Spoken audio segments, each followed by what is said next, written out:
Good afternoon. My name is Marilyn Bostick, and I'm a member of Alpha Kappa Alpha Sorority Incorporated.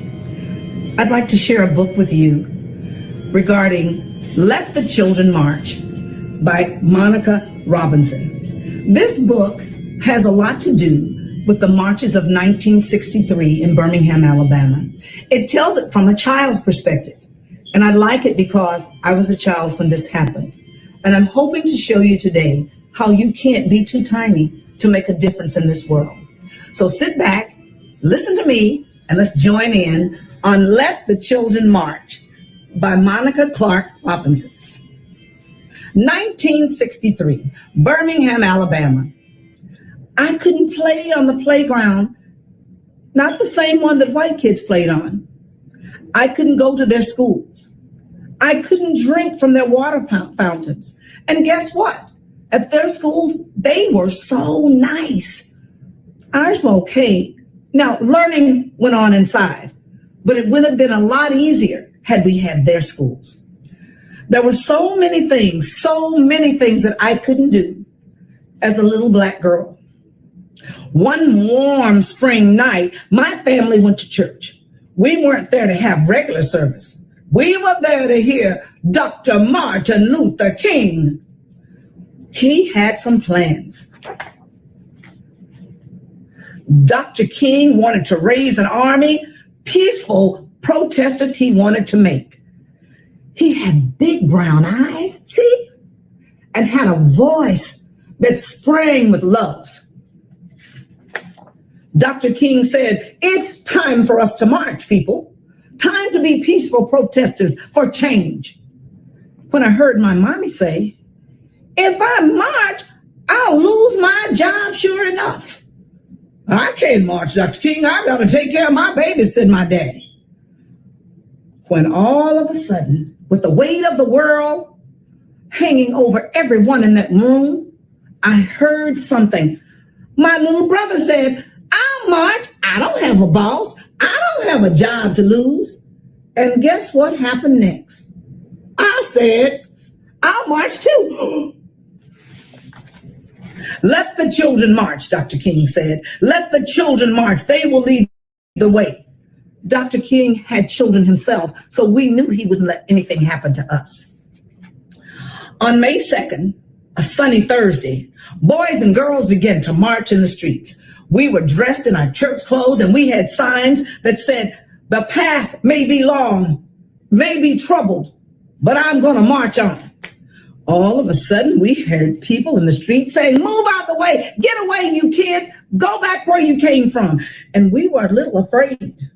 We sang songs of freedom. 1,000 strong we came. When all of a sudden, the first day, dogs were out nipping at my feet. One of the dogs had yellow teeth. "Disperse or you'll be jailed," the policeman said the first day. And we didn't disperse. We just kept marching, marching, marching. The second day, "Disperse or you'll get water put on you." We didn't disperse, and they put water from a water hose all over us a lot. It really hurt. The third day, "Disperse or you'll be jailed." We didn't disperse. And guess what? We were jailed. Look at me. They throw me in the paddy wagon, threw me on my knee. My knee was skint. My pure, beautiful dress was torn. He threw my brother in. He threw my cousins, my sisters, my friends, all of us children. We were just hurting. "Get in this paddy wagon," he said. He drove us to church, pushed us in the jail. We're packed in like sardines. And we started to singing. "Can't let nobody turn us around, turn us around, turn us around. We can't let," he said, "Shh. Can't let nobody turn us around. Shh. Turn us around." And when he left, "Turn us around." We stayed in bed, stayed in jail for 2.5 days. I was so afraid, so very afraid. But then I heard in my voice, "The path may be long and trouble, but I'm going to march on." And all the other kids stopped crying and did the same thing. "The path may be long, but we're going to march on."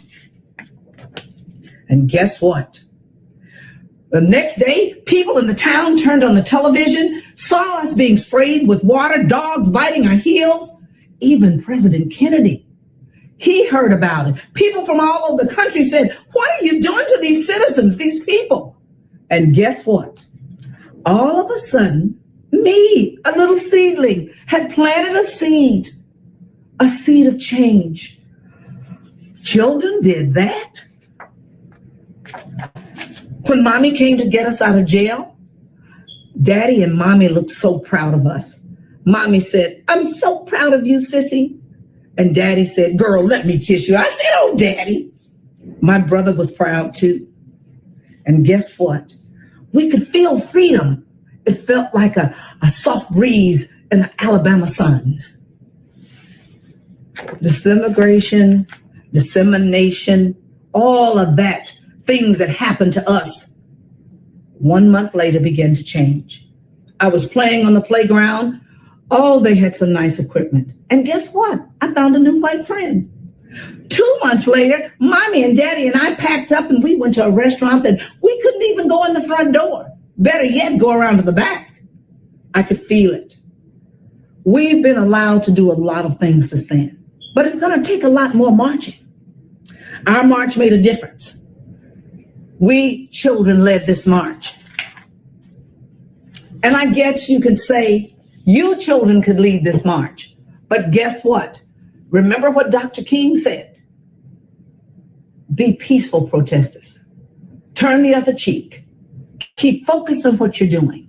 And be like me, planting a seed for change. Thank you for letting me read with you today.